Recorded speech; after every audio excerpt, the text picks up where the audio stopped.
దేవునికి వందనాలు. మనము 2వ తెస్సలోనికలు రాసిన పత్రికను మనం చదువుతున్నాం. ఒకరు చదవండి 11, 12. అందువలన మన దేవుని యొక్కయు ప్రభు అయిన యేసుక్రీస్తు యొక్కయు కృప చొప్పున మీ యందు మన ప్రభు అయిన యేసు నామమును ఆయన యందు మీరును మహిమనొందునట్లు మేలు చేయవలెనని వేరొకలకు ప్రతి ఆలోచనను విశ్వాసయుక్తమైన ప్రతి కార్యమును బలముతో సంపూర్ణము చేయొచ్చు మన దేవుడు తన పిలుపునకు మిమ్మల్ని యోగ్యులుగా ఎంచినట్లు మీ కొరకు ఎల్లప్పుడూ ప్రార్థించుచున్నాము. ఓకే, ఇక్కడ మనము ఈ యొక్క వాక్యాన్ని కానీ మనం ఇక్కడ చూస్తే ఈ 2 వచనాలలో అపోస్తులైన పౌలు తెస్సలోనికల వారి కొరకు, తెస్సలోనిక సంఘంలో ఉన్న వారి కొరకు, పరిశుద్ధుల కొరకు అపోస్తులైన పౌలు ప్రార్థన చేస్తున్నట్లుగా మనం ఇక్కడ చూస్తున్నాం. పౌలు ప్రార్థన తెస్సలోనికలో ఉన్న పరిశుద్ధుల కొరకు ఈ 2వ తెస్సలోనికలు రాసిన పత్రిక 1వ అధ్యాయము 11, 12 వచనాలలో పౌలు తెస్సలోనికల వారి కొరకు ప్రార్థన చేస్తున్నాడు. అది ఏ ప్రార్థన అనేది మనము ధ్యానం చేయబోతున్నాం. ప్రార్థన చేయడం అనేది చాలా చాలా ముఖ్యమైనది. అపోస్తుల యొక్క పౌలు యొక్క పత్రికల ద్వారా, జీవితం ద్వారా మనం తెలుసుకుంటున్నాం. ఎందుకంటే పౌలు ఇక్కడ ఏమని ప్రార్థన చేస్తున్నాడంటే, ఒక మాటలో చెప్పాలంటే తెస్సలోనికల వాళ్ళు ఆత్మీయముగా ఎదగాలని, స్పిరిచువల్ లైఫ్లో వాళ్ళకి మెచ్యూరిటీ రావాలని ప్రార్థన చేస్తున్నాడు. ఆల్రెడీ తెస్సలోనిక వాళ్ళు పర్ఫెక్ట్గా ఉన్నారు. విశ్వాసంలో, ప్రేమలో, నిరీక్షణలో వాళ్ళు పర్ఫెక్ట్గా ఉన్నారు. వాళ్ళకి ఏ లోటు లేదు. తెస్సలోనికల వాళ్ళని ప్రశ్నించి ఇది మీలో ఇది ఉంది అని చెప్పడానికి ఏం లేదు. అన్ని కూడా పర్ఫెక్ట్గా ఉన్నారు. కానీ ఇంకా పౌలు ఏం ప్రార్థన చేస్తున్నాడంటే, ఇంకా వాళ్ళు పర్ఫెక్షన్లో రావాలి, ఇంకా వాళ్ళు సంపూర్ణతలో రావాలని పౌలు ఈ యొక్క ప్రార్థనను, ఈ మాటలను తెస్సలోనికల వాళ్ళకి తెలిసేటట్లుగా, ప్రార్థన అనేది వాళ్ళకి తెలిసేటట్లుగా పౌలు ఇలాగ కూడా మీ కొరకు ప్రార్థన చేస్తున్నాడని ఈ పత్రిక రాయడం మూలకంగా వాళ్ళు తెలుసుకుంటున్నారు. అలాగనే ఈరోజు చదువుతున్న మనము కూడా తెలుసుకుంటున్నాము, ఓ ఇలాగ కూడా పౌలు ప్రార్థన చేశాడా అని. పౌలు ప్రార్థన చేయడం మాత్రమే కాదు, దేని కొరకు ప్రార్థన చేశాడని కూడా ఈ వచనాలలో రాయబడి ఉంది. వాళ్ళు ఆత్మీయంగా ఎదగాలని, ఆత్మీయ జీవితంలో, విశ్వాసంలో ఎదగాలని, అలాగనే దేవుని శక్తిని వాళ్ళు రుచి చూడాలని, దేవుని బలాన్ని వాళ్ళు రుచి చూడాలని, అలాగనే ఇప్పుడు ప్రస్తుతము వాళ్ళు జీవిస్తున్న ఆ కాలంలో 60-70 శతాబ్దం లోపల జీవిస్తున్న ఆ కాలం వాళ్ళు దేవుని యొక్క మహిమను పొందాలని, ఆ రోజులలోనే ప్రస్తుత కాలంలో ఉన్న వాళ్ళు రాబోయే మహిమ కొరకు కూడా పౌలు ఇక్కడ ప్రార్థన చేస్తున్నట్లుగా, అలాగనే వాళ్ళు దేవునికి లోబడి దేవుని చిత్తముని చేయనట్లుగా, దేవుని యొక్క ఇష్టానుసారంగా బ్రతుకున్నట్లుగా ఇక్కడ ప్రార్థన చేస్తున్నాడు. మొదటిగా ఎలాగ ప్రారంభిస్తున్నాడంటే, అందువలన 11వ వచనం మనం చూస్తే, అందువలన మన ప్రభు అయిన మన దేవుని యొక్క ప్రభు అయిన యేసుక్రీస్తు యొక్క కృప చొప్పున దేవుని యొక్క, అందువలన అనగా ప్రారంభించడం అన్న అర్థం ఏంటంటే, ఎందువలన అంటే 5వ వచనము నుండి 10వ వచనం వరకు రాయబడిన ఆ యొక్క కాంటెక్స్ట్ ప్రకారము 5వ వచనము నుండి 10వ వచనం దాకా ఏదైతే సారాంశము చెప్పి ఉన్నాడో, అనగా ఏం సారాంశము, 5వ వచనం నుండి 10వ వచనం దాకా మనం ఏం తెలుసుకుంటున్నాము అంటే భవిష్యత్తు మహిమ, ఫ్యూచర్ గ్లోరీ. అదే 5వ వచనం నుండి 10వ వచనము దాకా ఉన్న సారాంశము భవిష్యత్తులో మహిమ. అలాగనే 11, 12 వచనాల సారాంశం కూడా ఫ్యూచర్ గ్లోరీ గురించి మాట్లాడతాం. ఈ వాక్యము మనం వినడం అనేది చాలా చాలా ముఖ్యమైనది. ఈ వాక్యాన్ని కానీ మనము నిర్లక్ష్యం చేస్తే, ఇప్పుడు చెప్పే మాటలు నిర్లక్ష్యం చేస్తే, నిజంగా క్రైస్తవ జీవితము మనకు అంత ఇంట్రెస్టింగ్గా ఉండదు, అంత స్వారస్యముగా ఉండదు. ఖచ్చితంగా ప్రతి క్రైస్తవుడు తెలుసుకోవాల్సిన ముఖ్యమైన మాటలు ఇవి. ప్రతి క్రైస్తవుడు అర్థం చేసుకోవాల్సిన ముఖ్యమైన మాటలు. సరే, ఈ యొక్క భవిష్యత్తు మహిమ కొరకు పౌలు ప్రార్థన చేస్తున్నాడు. తెస్సలోనికల వాళ్ళని మోటివేట్ చేస్తున్నాడు, తెస్సలోనికల వాళ్ళని బలపరుస్తున్నాడు ఇంకా కొన్ని కార్యాలు చేయమని. ఇంకొక విధంలో చెప్పాలంటే, తెస్సలోనికల వాళ్ళు దేవుడు ఇచ్చే ఏ బహుమానాలు, భవిష్యత్తులో దేవుడు తన మహిమలో దేవుడు ఏ భవిష్యత్తులో దేవుడు ఏమేమి బహుమానాలు ఇస్తాడో, ఆ బహుమానాలన్నీ తెస్సలోనిక సంఘస్థులు పొందుకోవాలని పౌలు ఈ యొక్క 11, 12 వచనాలు రాస్తున్నాడు. అర్థమైందా నేను చెప్తున్నది? అర్థమైందా? మాక్సిమం రివార్డ్స్, దేవుడు భవిష్యత్తులో క్రైస్తవులకి ఏమేమి బహుమానాలు ఇస్తాడో ఆ బహుమానాలన్నీ తెస్సలోనిక సంఘస్థులు పొందుకోవాలని ఈ యొక్క మాటలను తెస్సలోనిక సంఘస్థులకి పౌలు రాస్తున్నాడు. ఒక మంచి మోటివేషన్ తో, మంచి వారిని బలపరుస్తూ, ఆత్మీయ జీవితంలో ఒక సేవకుడు సంఘాన్ని వాళ్ళని బలపరుస్తూ వాళ్ళ కొరకు ఈ మాటలను రాస్తున్నట్లుగా ఈ యొక్క వచనాలలో మనము స్పష్టంగా చదవడం ద్వారా మనము క్లీన్ గా మనము తెలుసుకుంటున్నాము. సరే, మొదటిగా వీటన్నిటికీ కారణము బేస్ ఏంటంటే ఇక్కడ మన తెలుగు బైబిల్లో 11, 12 వచనాలు కలిపి ఇచ్చేశారు. కానీ ఈ యొక్క 2 వచనాలకి బేస్ ఏంటంటే కృప చొప్పున, దేవుని యొక్క ప్రభు అయిన యేసుక్రీస్తు యొక్క కృప చొప్పున. ఇప్పుడు చూడండి, ఇక్కడ 3 విధాలైన ప్రార్థనలు చేస్తుండో ఆ 3 విధాలైన ప్రార్థనలకు బేస్ ఏంటంటే కృప, గ్రేస్, కృప చొప్పున. అనగా కృప అనగా మనకి తెలుసు, కృప అంటే అర్హత లేని మనకి అర్హతనిచ్చేదే కృప. దేవుడు మనకి అర్హత లేని మనకి ఎన్నో అర్హతలు ఇచ్చాడు. కానీ ఆ అర్హతలను ఎలాగ కాపాడుకోవాలి, ఇచ్చిన అర్హతలను ఎలాగ మనము తక్కించుకోవాలి, ఉన్న అర్హతలలో ఎలాగ జీవించాలనేదే క్రైస్తవ జీవితంలో దేవుడు మనకిచ్చిన ఒక పెద్ద టాస్క్ అని కూడా మనము విశ్వసించాలి, మనం నమ్మాలి. దాంట్లో మొదటిగా మనం చివరిలో అంటున్నాడు, మన దేవుడు తన పిలుపునకు మిమ్మల్ని యోగ్యులుగా ఎంచినట్లు మీ కొరకు ఎల్లప్పుడూ ప్రార్థన చేయుచున్నాను. ఎల్లప్పుడు అంటే కాన్స్టెంట్ ప్రేయర్, వదలక, మానక, ఎడతెగక తెస్సలోనికల వాళ్ళ కొరకు అపోస్తలుడైన పౌలు ప్రార్థన చేస్తూనే ఉన్నాడు, ప్రేయర్ చేస్తూనే ఉన్నాడు. వదలక, ఎల్లప్పుడు అంటున్నాడు. ఆ మాట చాలా చాలా ముఖ్యమైంది. ఎల్లప్పుడు ప్రార్థన చేస్తున్నాను, ప్రేయింగ్ ఆల్వేస్, ఎల్లప్పుడు ప్రార్థన చేస్తున్నాను. మర్చిపోలేదు తెస్సలోనికల వాళ్ళని అపోస్తలుడైన పౌలు. ఏం ప్రార్థన చేస్తున్నాడు అంటే ఇక్కడ రాయబడినట్లుగా, మన దేవుడు తన పిలుపుకు మిమ్మల్ని యోగ్యులుగా ఎంచినట్లు. ఇంకోసారి చదువుతున్నాను. మన దేవుడు తన పిలుపుకు మిమ్మల్ని యోగ్యులుగా ఎంచినట్లు. ఇంకోసారి చెప్తున్నాను, మన దేవుడు ఎవరు? మన దేవుడు ఎవరు? యేసు ప్రభు, తండ్రి అయిన దేవుడు, పరిశుద్ధాత్మ దేవుడు, త్రియేక దేవుడు. ముగ్గురు ఏకమై ఉన్నారు. ముగ్గురు వేరే వేరే కాదు, మనకు తెలుసు. ముగ్గురు ఏకమై ఉన్నారు. మన దేవుడు అనగా ముగ్గురు వస్తారు. కానీ ఇక్కడ పౌలు అంటున్నాడు, మన దేవుడు తన పిలుపునకు, ఆయన పిలుపు మనం గుర్తుంచుకోవాలి. ఆయన పిలుపు, ఎవరికి ఆయన పిలుపునిచ్చాడు, ఎవరికి ఆయన కాలింగ్ పిలుస్తున్నాడు, ఎవరిని పిలుస్తున్నాడు? ఆయన మనల్ని తన కొరకు దేవుడు మనల్ని పిలుచుకున్నాడు. గుర్తుంచుకోండి, ఎవరి కొరకు దేవుడు మనల్ని పిలిచాడు? తన కొరకు పిలిచాడు దేవుడు, తన కొరకు మనల్ని పిలుచుకున్నాడు. ఎంతమంది మీరు విశ్వసిస్తున్నారు, ఎంతమంది నమ్ముతున్నారు దేవుడు మిమ్మల్ని పిలిచాడనేది? పేతురు తన పత్రికలో రాస్తున్నాడు, మీ పిలుపుని నిశ్చయించుకోండి, కన్ఫర్మ్ ద కాలింగ్. పిలుపు అనేది ఒకటి సేవ చేసే వారికి మాత్రమే కాదండి. పిలుపు అందరికి. పిలుపు is common for every Christian. 2 విధాలైన పిలుపు ఉంది. జనరల్ పిలుపు ఉంది, ఇంకోటి స్పెషల్ పిలుపు అనేది ఒకటి ఉంది. దీన్ని మర్చిపోకూడదు. జనరల్ గా దేవుడు మనల్ని చాలా విషయాలకి దేవుడు మనల్ని పిలిచాడు. కానీ వ్యక్తిగతంగా స్పెషల్ గా దేవుడు కొంతమందిని కొన్ని కార్యాలకు దేవుడు పిలిచాడు. ఇశ్రాయేలీలందరినీ కూడా దేవుడు ఐగుప్తు నుంచి బయటికి పిలిచాడు. కానీ ఆ అందరిలో కూడా దేవుడు కొంతమంది స్పెషల్ గా కొన్ని పనులకు పిలిచాడు. ఆ యొక్క నాయకత్వాన్ని వహించడానికి దేవుడు మోషేని పిలిచాడు, అది స్పెషల్ పిలుపు. అహరోనుని యాజకత్వానికి పిలిచాడు, అది స్పెషల్ పిలుపు. ఇంకా ఆ యొక్క ప్రత్యక్ష గుడారాన్ని కట్టడానికి బెసలియేల్ అనే ఆయన పిలిచాడు. ఇలాగా జనరల్ పిలుపు అనేది ఒకటి ఉంది, స్పెషల్ పిలుపు అనేది ఒకటి ఉంది.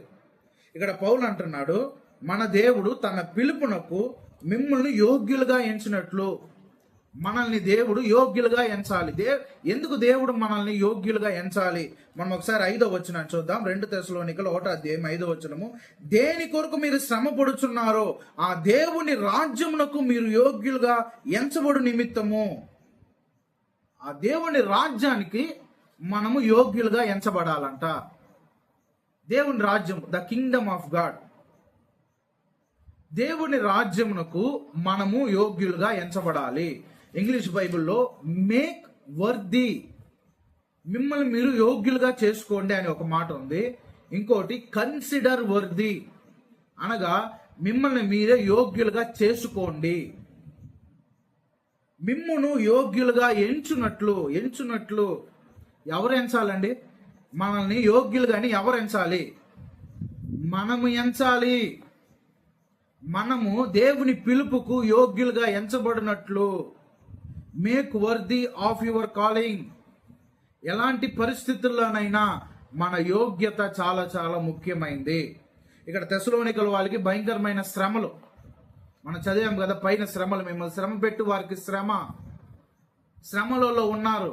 ఆ శ్రమలలో కూడా పౌలు తెస్సలోనికల వాళ్ళని బలపరుస్తున్నాడు, తెస్సలోనికల వాళ్ళని మోటివేట్ చేస్తున్నాడు. ఏం చెప్తున్నాడంటే, మీరు యోగ్యులుగా ఎంచబడాలి. పరిస్థితి ఏదైనా మన యోగ్యత ఎప్పుడు తెలుస్తుందంటే హాయిగా ఉన్నప్పుడు కాదు, శ్రమలలో, వివిధ పరిస్థితులలో. ఇంకోసారి చెప్తున్నాను, మన యోగ్యత సాఫ్ట్ అయిన మంచి రోడ్డున పోయే నున్న రోడ్డున పోయేటప్పుడు మన యోగ్యత ఏది మనకు తెలియదు. చూడండి, ఇప్పుడు కార్లు తయారు చేస్తున్నారు. కార్లు నున్నమైన రోడ్డు పోయేదానికి తయారు చేయడం లేదు, కొన్ని కఠినమైన కొన్ని రోడ్స్ లో వెళ్ళాలని కార్స్ ని డిజైన్ చేస్తున్నారు. దాని అన్నిట్లో మహేంద్ర థార్ అనే ఒక కార్ ఒకటి వచ్చింది, నెంబర్ 1 కార్గా ఇప్పుడు నిలబడింది. ఎందుకంటే అది ఎలాంటి గుంతలైనా, ఎలాంటి మెట్టలైనా, ఎంత కిందకైనా అది పైకి వచ్చేస్తుంది. అలాగ కొన్ని కార్స్ ని డిజైన్ చేస్తున్నారు. ఎంత కఠినంగా ఉన్నప్పటికీ, ఎంత రోడ్లు ఎంత మోసముగా ఉన్నప్పటికీ దాన్ని అన్నిటిని దాటుకొనే రావాలనేదే కార్స్ డిజైన్ చేయబడుతుంది. అలాగనే మనం యోగ్యత మనకి ఎప్పుడు తెలుస్తుంది? నేను క్రైస్తవుని, దేవుడు నన్ను పిలిచిన పిలుపుకి నేను యోగ్యునని ఎప్పుడు తెలుస్తుంది అంటే, కొన్ని శ్రమల ద్వారా. శ్రమలు అనేది ఒకే విధమైన శ్రమలు కాదు, ఒక్కొక్కరికి ఒక్కొక్క విధమైన శ్రమలు ఒక్కొక్కరికి ఒక్కొక్క లాగా కూడా ఉంటది. అందరికి ఒకే విధమైన శ్రమలు ఉండదు అనేది నేను ముందుగానే మీకు చెప్పి ఉన్నాను. దేవుని పిలుపు అనేది చాలా చాలా ముఖ్యమైనది. మొదటి తెస్సలోనికలు 2:12 ఆ మాటనే పౌలు చెప్తాను. మొదటి తెస్సలోనికలు రాసిన పత్రిక 2వ అధ్యాయము 12వ వచనం మనం చదివితే, 2:12 తన రాజ్యమునకు మహిమనకు మిమ్మల్ని పిలుచుచున్న దేవునికి తగినట్లు మీరు నడుచుకోవాలనని మేము మీలో ప్రతి వాణిని హెచ్చరించుచు, ధైర్యపరచుచు, సాక్ష్యం ఇచ్చుచు. తన రాజ్యమునకు తన మహిమనకు మిమ్మల్ని పిలుచుచున్నా. దేవుడు ఎందుకు పిలిచాడు తెస్సలోనికల వాళ్ళని? అలాగే మనల్ని కూడా తన రాజ్యమునకు మహిమనకు మిమ్మును పిలుచుచున్నా దేవునికి తగినట్టుగా నడుచుకోవాలి. Why we are called. ఎందుకు దేవుడు మనల్ని పిలిచాడు? తినడానికా? 70 సంవత్సరాలు, 80 సంవత్సరాలు, 100 సంవత్సరాలు జీవించడానికా? ఇల్లు కట్టుకోవడానికా? పెళ్లిళ్ళు చేసుకోవడానికా? ఓకే, ఇవన్నీ కూడా దేవుడు ఇవన్నీ పార్ట్ ఆఫ్ అవర్ కాలింగ్. మన పిలవడంలో ఇవన్నీ కూడా ఒక పార్ట్, కానీ ఇది మెయిన్ పార్ట్ కాదు. ఇవన్నీ కూడా సబ్ పాయింట్స్, లేకపోతే సబ్ పార్ట్స్ ఇవన్నీ కూడా. కానీ మెయిన్ అయింది ఏంది? వై వీఆర్ కాల్డ్, బికాస్ ఇక్కడ రాయబడి ఉంది, దేవుని రాజ్యమునకు మహిమకు దేవుడు మన పిలిచాడు. ఈ మహిమ అనే మాటని దయచేసి మీరు ఈ బైబిల్లో మీరు అండర్లైన్ చేసుకోండి, లేకపోతే మీ మనసులో ఈ మాటను పెట్టుకోండి, హృదయంలో ఈ మాటను, మహిమ అనే మాటను రిజిస్టర్ చేసుకోండి. దేవుడు తన రాజ్యమునకు పిలిచాడు. He called us for the kingdom. Secondly, he called us for the glory. మహిమ కొరకు దేవుడు మనల్ని పిలిచి ఉన్నాడు అనేది మర్చిపోవద్దు. 4:7 కూడా చదువుదాం. మొదటి తెస్సలోనికలు 4:7 కూడా ఏమని రాయబడి ఉందో చూడండి. పరిశుద్ధతకే దేవుడు మనల్ని పిలిచెను గాని అపవిత్రముగా ఉండుటకు పిలవలేదు. ఎందుకు దేవుడు మనల్ని పిలిచాడు? పరిశుద్ధులగుటకే, పరిశుద్ధులుగా మారడానికే. ఏంటి, ఆల్రెడీ మనకు దేవుడు తన పరిశుద్ధతను ఇచ్చాడు. పరిశుద్ధత అనేది దేవుడు తన పర్ఫెక్ట్ పరిశుద్ధతను దేవుడు మనకి ఇచ్చాడు. ఇంకేం మనం మారాలి? ఇదే ఈ యొక్క 11వ వచనము దాన్ని వివరిస్తుంది. పరిశుద్ధులగుటకే దేవుడు మనల్ని పిలిచెను గాని అపవిత్రులుగా మారడానికి. ఎందుకంటే అపవిత్రులుగా మారడానికి ఛాన్సెస్ ఉన్నాయి, కానీ దానికి పిలవలేదు దేవుడు. అపవిత్రమైన జీవితము, ఈ లోక జీవితము, పాప జీవితము జీవించడానికి దేవుడు మన దానికోసం పిలవలేదు. పరిశుద్ధులు అవ్వాలి. రోజు రోజుకి ప్రోగ్రెసివ్ హోలీనెస్ అంటారు. Progressive holiness. మన రక్షణ పొందక ముందు మన హోలీనెస్ ఏంటి, రక్షణ పొందిన తర్వాత మన హోలీనెస్ ఏంటి, ఇప్పుడు క్రైస్తవత్వంలోకి వచ్చిన తర్వాత విశ్వాస ప్రయాణంలో కొన్ని సంవత్సరాలు మనం ముందుకు వచ్చేసిన తర్వాత what is the progressive holiness. ఎలాగైతే ఒక కంపెనీస్లో ఎలాగైతే ఒక టాస్క్ లేకపోతే ఒక ప్రాజెక్ట్ ఇచ్చి మేనేజర్ అడుగుతాడు, ఎంతవరకు ప్రోగ్రెస్ అయింది, ఈ యొక్క టాస్క్ ఎంతవరకు వచ్చింది, ఎంత ప్రోగ్రెస్ అవుతా ఉంది. అలాగనే మన పరిశుద్ధతలో కూడా ప్రోగ్రెసివ్ అనేది ఉండాలి. మనం బేసిక్ పరిశుద్ధత నుంచి స్టార్ట్ చేసాము. బేసిక్, దాని తర్వాత ఇంటర్మీడియట్, దాని తర్వాత ప్రొఫెషనల్ ప్రోగ్రెసివ్ హోలీనెస్కి మనం రావాలి. ఇంకా బేసిక్లోనే మనం ఉండకూడదు. ఒకవేళ మనం అలాగుంటే పిలుపు అనేది ఇక్కడ దెబ్బతింటుంది. పిలుపు అనే దానికి డ్యామేజ్ కలుగుతుంది. దేవుడు ఎందుకు మనల్ని పిలిచాడు? What is God's calling? దేవుడు పిలిచిన దానికి అక్కడ ఒక మిస్టేక్ అనేది అక్కడ జరుగుతుంది.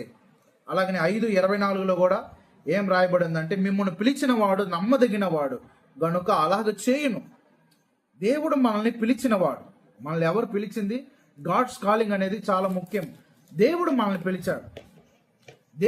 పిలిచాడు కాబట్టి మనల్ని పిలిచిన వాడు నమ్మదగిన వాడు గనక ఖచ్చితంగా అది చేసి ముగిస్తాడు. ఏదైతే దేవుడు మనల్ని ప్రారంభించాడో దేవుడు దాన్ని ముగిస్తాడు.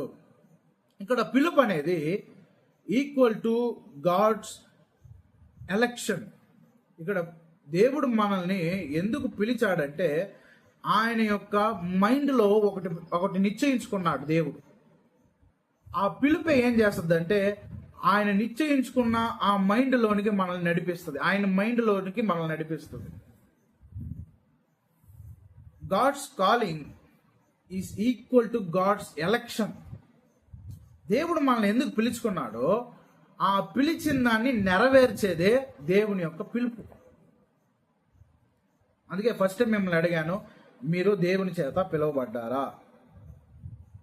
గాడ్స్ ఎలక్షన్, దేవుడు పిలుపు. ఇప్పుడు ఉదాహరణకి దేవుడు తన సేవకుడిని దేవుడు పిలుచుకుంటున్నాడు. ఉదాహరణకి ఆ సేవకుడిని దేవుని పిలుచుకున్నప్పుడు ఆ సేవకుడు ఏం అవ్వాలనేది దేవుడు ఆల్రెడీ మైండ్లో నిశ్చయించుకున్నాడు. అందుకే ఆ సేవకుడికి తగినట్టు పిలుపు అతనిలో దేవుడు ముందుగా స్టార్టింగ్ పెడుతున్నాడు. అర్థమవుతుందా? ఇప్పుడు ఉదాహరణకి బిల్లీ గ్రహం గారు మనం తీసుకుంటే, బిల్లీ గ్రహం గారు ఏం అవ్వాలనేది దేవుడు ముందు ఆల్రెడీ మైండ్లో బిల్లీ గ్రహం గారు ఇలా ఉండాలి అని మైండ్లో నిశ్చయించుకున్నాడు దేవుడు. దానికి తగినట్లుగానే దేవుడు అతన్ని పిలిచాడు. అతను పిలిచేటప్పుడు అతను ఏమవుతాడు అనేది అతనికి తెలియదు, కానీ దేవునికి తెలుసు. అదే పిలుపు అనేది, అదే దేవుని పిలుపు అనేది. That is called God's calling. దేవుని రాజ్యమునకు మనల్ని యోగ్యులుగా, తన మహిమనకు యోగ్యులుగా దేవుడు మనల్ని పిలిచి ఉన్నాడు. మనల్ని దేవుడు యోగ్యులుగా ఎంచుతున్నాడు. యోగ్యులుగా ఎంచి మనల్ని పిలిచాడు. అలాగనే మనం కూడా యోగ్యులుగా మారాలి. ఎందుకు మనం మారాలి? ఇక్కడ రాయబడినట్లుగా యోగ్యులుగా ఎంచబడినట్లు, మీరు యోగ్యులుగా ఎంచబడినట్లు అనగా మనల్ని మనం ఎంచుకోవాలి. We deserve some honour, we deserve some glory. కొంత మహిమకు నేను పాత్రుడని, కొంత ఘనతకు నేను పాత్రుడని. ఇక్కడ నేను అనేటప్పుడు ఇక్కడ నా సామర్థ్యం కాదు, ముందుగానే చెప్పినట్టుగా ఆయన పిలుపుకు తగినట్లుగా. ఇక్కడ మళ్ళీ నేను ధర్మశాస్త్రాన్ని ఇక్కడ తీసుకుంటాను. ఇది కానీ నా వల్ల నేను కొంచెం యోగ్యతను సంపాదిస్తున్నాను, నేను ఒక మహిమను సంపాదిస్తున్నానని కానీ నేను చెప్పినానంటే ఇది ధర్మశాస్త్రానికి పరిశైలు సద్దుశైలుతో నేను వాళ్ళు ఐడియాలజీతో చెప్తున్నాను అని అన్నమాట. నేను అలాగ చెప్పడం లేదు. తన పిలుపుకు తగినట్లుగా ఆయన పిలిచాడు, ఆయన పిలుపుకు తగినట్లుగా. అప్పుడు ఏమవుతుంది అంటే ఇక్కడ కృప అనేది యాడ్ అవుతుంది. ఆయన పిలుపుకు తగినట్లుగా అంటే ఇది నా ఆలోచన కాదు, నా శక్తి కాదు, నా సామర్థ్యం కాదు. ఇక్కడ ఎవరు వస్తున్నారు? దేవుని కృప వస్తుంది. అందుకే పౌలు ముందుగా వర్డ్ యాడ్ చేశాడు, దేవుని కృప చొప్పున మిమ్మల్ని పిలిచాడు. ఇప్పుడు ధర్మశాస్త్ర ప్రకారమైన ఇక్కడ లా లేదు, కానీ దేవుడు కృప చొప్పున మనల్ని దేవుడు యోగ్యులుగా ఎంచాలి. తెస్సలోనికల వాళ్ళని కూడా దేవుడు అంటున్నాడు, మిమ్మల్ని యోగ్యులుగా ఎంచబడాలి. మీరు కొంచెం ఘనతకి, దేవుడు మహిమకు పాత్రులుగా మీరు మారాలంటే మనలో కొద్దిగా మహిమ మనలో రావాలి. ఎందుకంటే ఆ దేవుడు పిలుపు అనేది చాలా ముఖ్యమైనది. అదే మనల్ని ఘనతకు పాత్రలుగా చేస్తుంది. ఇప్పుడు ఉదాహరణకి మనకు అర్థమయ్యేలా చెప్పాలంటే, ఇప్పుడు మన పరలోకం పోయినాం అనుకోండి, దేవుడు మనకి కిరీటం పెడుతున్నాడు. పరలోకంలో అందరికి కిరీటాలు ఉంటాయి అంటే డౌటే. కొంతమంది ఘనతకు పాత్రులు, కొంతమంది ఘనహీనతకు పాత్రలు. ఇప్పుడు మనము దేవుడి కోసం ఏం చేయలేదు అనుకుందాం, దేవుని కోసం ఏం చేయలేదు, మనం మరణించాం, పరలోకానికి వెళ్ళినాం. దేవుడు మనకి కిరీటం పెడితే మనం తీసుకుంటామా, తీసుకోమా?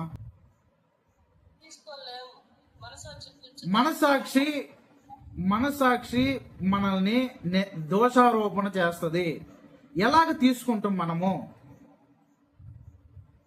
మనకు ముందు 10 మంది దేవుని కొరకు సాక్షులుగా జీవించి, వాళ్ళు దేవుని కొరకు వాళ్ళు తమ పిలుపుకు తగినట్లుగా జీవించి ఉంటారు. వాళ్ళతో పోయి మనం ఎలాగ నిలబడగలము? ఇక్కడ పౌలు తెస్సలోనికలతో చెప్తున్నాం, మీరు అలాగ నిలబడాలని, వాళ్ళతో పాటు మీరు నిలబడినట్లు మిమ్మల్ని మీరు యోగ్యులుగా ఎంచుకోండి. ఇదేనా అర్థమైందా? మీరు వాళ్ళతో పోయి మీరు నిలబడాలంటే మిమ్మల్ని మీరు యోగ్యులుగా ఎంచండి. యూ డిజర్వ్ సమ్ హాన్.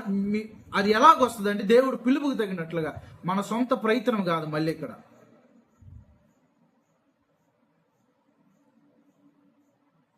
దేవుడు మనల్ని పరలోకంలో ఫలానా నమ్మకమైన మంచి దాసుడా అని పిలవడానికి వాట్ వీ నీడ్, మనకేం కావాలి? దేవుడు మనల్ని మంచి దాసుడా, మంచి దాసురాలా అని పిలవడానికి మనకేం కావాలి? నమ్మకత్వం. ఆయన మనల్ని దేనికి పిలిచినాడో అది మనం చేస్తుంటేనే నమ్మకంగా మనము ఆ మాటనే పిలిపించుకుంటాం దేవుని దగ్గర నుంచి. Very good. దాసుడు అంటే, నమ్మకమైన దాసుడు అంటే ఏమని అర్థము? నమ్మకమైన దాసుడా, ఆయన పని చేసేవాళ్ళు. ఎస్, ఆయన పని. దాసుడు అనగా పని చేసేవాళ్ళు. ఈ యొక్క మాట ఒకటి సేవకులకైనా అందరికా? అందరికి. ఆయన పని చేస్తేనే ఆయన ఇచ్చే రివార్డ్స్ కి, ఆయన ఇచ్చే మహిమకు మనం పాత్రులుగా మనం ఎంచబడతాము. అర్థమవుతుందా? కాబట్టి what we have made in our lives, మన జీవితంలో దేవుని కోసం ఏం చేశాము, what we allowed him to make. ఇంకొకటి, ఆయన మన జీవితంలో తన చిత్తాన్ని చేయడానికి మనం ఏమేమి వదులుకున్నాము అనేది అదే మన పిలుపుకి మనల్ని యోగ్యులుగా మార్చేది. దేవుడు ఇక్కడ పౌలు ఏమంటున్నా అంటే, క్రైస్తవులు దేవుని మహిమ కొరకు ఎంచబడ్డారు, ఎన్నుకోబడ్డారు, దేవుని మహిమ కొరకు పిలువబడ్డారు. రాబోయే మహిమ కొరకు ఇప్పుడు జీవించే జీవితము, ఆ మహిమ వచ్చి, ఆ మహిమ భయంకరముగా ఉండబోతుంది. ఆ మహిమ మాటల్లో నేను నా మాటలు ఎక్స్ప్లెయిన్ చేయలేను, పౌలు కూడా తన మాటలు ఎక్స్ప్లెయిన్ చేయలేకపోతున్నాడు. ఎందుకంటే ఆ మహిమ అనేది అది మాటలకు మించినది. రాబోయే మహిమ, కమింగ్ గ్లోరీ, దేవుని మహిమ అనేది భయంకరంగా ఉండబోతుంది. అనగా ఇప్పుడు ఈ లోకముతో ఈ యొక్క మహిమను కంపేర్ చేయాలంటే ఒక డొనాల్డ్ ట్రంప్ మనల్ని పిలిచి మనల్ని షాలో కప్పాలంటే మనం ఏం చేసి ఉండాలి? ఏదన్నా ఒక మంచి పని చేసి ఉండాలి, ఏదన్నా ఒక గొప్ప పని చేసి ఉండాలి. మనం ఏం చేయకుండా ఒకవేళ డొనాల్డ్ ట్రంప్ పిలిచి మనం షాలో కప్పుతుండంటే మనకి, నేనేం చేయలేదు, ఎందుకు ఈయన షాలో కప్పుతుండు అని ఏం చేస్తుంది? మనకి హృదయము దోషారోపణ చేస్తుంది. ఇప్పుడు ఆ రాబోయే మహిమలో ఎవరికో షాల్వా కప్పుతున్నాడు, మనం కూర్చొని చూస్తున్నాము. ఆ యొక్క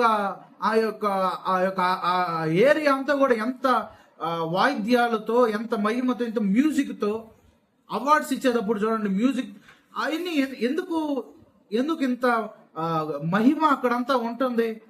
వాళ్ళు చేసిన పని అలాంటిది, వాళ్ళు జీవించిన జీవితం ప్రయాస అంతది.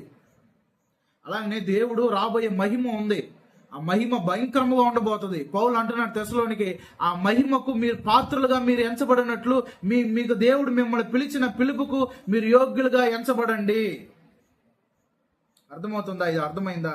దయచేసి మీకు అర్థం కాకపోతే మళ్ళీ చెప్తాను, బైబిల్ స్టడీ అందుకే నేను చెప్తాను, మళ్ళీ కూడా నేను చెప్తాను, 100 సార్లు కూడా నేను చెప్తాను. రాబోయే మహిమ భయంకరముగా ఉండబోతుంది. ఆ మహిమకు మనం పాత్రులుగా మనం ఎంచబడాలి. ఆ మహిమకు మనము we must deserve a worthy that we call. దేవుడు మనం పిలిచిన పిలుపుకు వర్దిగా ఉండాలి. ఉదాహరణకి ఉదాహరణగా నేను చెప్తాను చూడండి. దేవుడు నన్ను సేవకుడుగా పిలిచిండు. సేవకుడుగా పిలిచిన దేవుడు నన్ను సేవకుడు పని, నా యొక్క పని నేను మాక్సిమం కష్టపడి నేను చేయకుండా ఊరకనే పైన సేవకుడు పని చేసి పరలోకంలో పోయి దేవుడు నాకు కిరీటం ఇస్తుంటే నాకు ఖచ్చితంగా నా హృదయం దోషారోపణ చేస్తుంది. రే, నువ్వు దేవుడిని పిలిచిన దానికి నువ్వు కష్టపడలేదు. ఖచ్చితంగా నేను అప్పుడు ఆ మహిమను పొందడానికి నేను పాత్రుని కాను. నేను సరే, పౌలు ఏమంటున్నా అంటే ఆ మహిమలో దేవుడు ఇచ్చే కిరీటాన్ని నేను పొందాలంటే ఇప్పుడు దేవుడు నన్ను పిలిచిన పిలుపులో నువ్వు కష్టపడాలి. కష్టపడాలంటే ఇక్కడ పౌలు భాషలో యోగ్యులుగా ఎంచబడాలి. అవును, దేవుడు నాకు పరలోకంలో రేపు కిరీటం ఇచ్చినప్పుడు, అవును ప్రభా, ఈ కిరీటానికి నేను పొందడానికి నేను పాత్రని, ఎందుకంటే నువ్వు పిలిచిన దాంట్లో నేను నమ్మకంగా ఉన్నాను. ఎన్ని శ్రమలు వచ్చింది, ఎంతమంది దూషించిండ్రు, ఎంతమంది నన్ను వెలివేసిండ్రు, ఎంత కష్టంగా నేను నీ సువార్తను ప్రకటించాను, నీ కొరకు సాక్షిగా జీవించాను. అవును, ఈ కిరీటానికి పాత్రగా ఎవరు ఎంచాలి? మనము ఎంచాలి. ఫిలిప్పీయులకు రాసిన పత్రిక 2వ అధ్యాయము, ఫిలిప్పీయులకు రాసిన పత్రిక 2వ అధ్యాయము 12-13 చదువుదాం. కాగా నా ప్రియురాలా మీరెల్లప్పుడు విధేయులై ఉన్న ప్రకారము నా ఎదుట ఉన్నప్పుడు మాత్రమే కాక మరి ఎక్కువగా నేను మీతో లేని ఈ కాలమందును భయముతోను వణుకుతోను మీ సొంత రక్షణను కొనసాగించుకొనుడి. ఎందుకనగా మీరు ఇచ్ఛించుటకును కార్యసిద్ధి చేసుకొనుటకును తన దయా సంకల్పం నెరవేరుటకై మీలో కార్యసిద్ధి కలుగజేయవాడు దేవుడే. చాలు. ఇక్కడ పౌలు అంటున్నాడు, మీ సొంత రక్షణను కొనసాగించుడి. అనగా దేవుడు కదా మనల్ని రక్షించింది, మనమేంటి మన రక్షణను మనము కొనసాగించాలంటున్నాడు. సొంత రక్షణ కొరకు మీరు మీ సొంత రక్షణను కొనసాగించుడి. ఇంగ్లీష్ బైబిల్లో make worthy of your work out your own salvation. దేవుడు మనకిచ్చిన రక్షణను మనం ఏం చేయాలంటే వర్కౌట్ చేయాలి. దాని కొరకు మనము దేవుడు తన ఇచ్చిన రక్షణలో మన ప్రయాస వర్క్ అనేది మనం వర్క్ చేయాలి. దేవుడు మనల్ని రక్షించిండు నిజమే, ఆ రక్షణను కొనసాగించడానికి మనం ఏం చేయాలి? ఆ రక్షణను ముగించడానికి దేవుడు యొక్క ప్రయత్నం ఉంది. అలాగనే పరిశుద్ధాత్మతో కలిసి మనము కూడా ఏకీభవించే వారిగా మనం ఉండాలి. దేవుడు మనల్ని రక్షించిండు. ఇంకా మనకి ఇంకేం పని లేదా భూమి పైన? దేవుడు మనల్ని ఎలాగ తయారు చేస్తాడు? దేవుడు మనల్ని ఎందుకు రక్షించుకునిండు? దేవుడు మనల్ని ఎందుకు రక్షించుకునిండు? ఆయన రాజ్యమునకు, ఆయన మహిమకు దేవుడు మనల్ని పిలిచాడు. ఆయన రాజ్యమునకు, మహిమకు మనల్ని యోగ్యులుగా చేసేది ఏంటి? మన రక్షణలో మన యొక్క ప్రయాసపడుడి ఎల్లప్పుడూ విధేయులు గడి ప్రకారము మేము ఉన్నప్పుడు మాత్రమే గాక ఎక్కువగా మీతో లేని ఈ కాలమందు భయముతోను వణుకుతోను మీ సొంత రక్షణను కొనసాగించుడి. వర్కౌట్. 2 కొరింథీయులకు రాసిన పత్రిక 3:18 కూడా చదవడం. 2 కొరింథీయులు 3:18. మనమందరమును ముసుగు లేని ముఖముతో ప్రభు యొక్క మహిమను అద్దం వలె ప్రతిఫలింపచేయుచు మహిమ నుండి అధిక మహిమ పొందుచు ప్రభు ఆత్మ చేత ఆ పోలికగానే మార్చబడుచున్నాం. నేను చెప్పాను కదా, పరిశుద్ధాత్మతో కలిసి మనం ఏం చేయాలంటే పని చేయాలి. ఇక్కడ అదే రాయబడింది చూడండి. ఇప్పుడు మనం ఎలాగ కనబడుతున్నామంటే ముసుగు లేని ముఖం ముఖము మసుగ్గా ఉంది, కానీ మహిమ నుండి అధిక మహిమ మనం పొందేటప్పటికి మనం ఎలాగ కనపడతామంట, దేవుడు పోలికన మనకు ప్రభువగు ఆత్మ చేత ఆ పోలికగానే మార్చబడుచున్నాము. ఇప్పుడు మనం రక్షణ పొందినప్పుడు మనం అందరమే పసిబిడ్డలమే, అది దేవుడు వాక్యమే చెప్తుంది, దీన్ని ఎవరు కాదనలేరు. ఇప్పుడు ఆ పసిబిడ్డ ఏం అవ్వాలంటే యేసు ప్రభుగా మారాలి. ఆయన పోలిక చొప్పున మనం మారాలి. ఆయన పోలిక చొప్పున మారడానికి ఎవరు పనిచేయాలి?